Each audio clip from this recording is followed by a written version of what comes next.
खटाव तालुका मायनी इथे स्वच्छ भारत मिशन अंतर्गत खटाव तालुक्यातील मायनी इथे घनकचरा सांडपाणी व्यवस्थापन 63 लाखहून अधिक रक्कम मंजूर झाली असून घनकचरा व्यवस्थापनाचे बांधकाम मायनी इथे सुरू असून या बांधकामास कच्च्या मातीच्या विटा वापरून बांधकाम निकृष्ट दर्जाचे चालू असून याकडे प्रशासकीय अधिकारी कोणीही लक्ष देत नाही।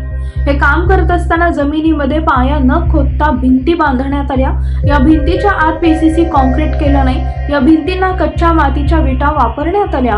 हे शिवसैनिकांच्या लक्षात येताच उद्धव बाळासाहेब ठाकरे गटाचे शिवसेना विभाग प्रमुख विशाल चव्हाण, मायनी अध्यक्ष फिरोजबाई मुलानी यांनी कार्यकर्त्यांना बरोबर घेऊन ग्रामपंचायत ग्रामसेवक कोळी यांना बोलावून घेऊन कामावरील खराब वीट दाखवण्यात आली आणि काम थांबवण्यास सांगण्यात आले।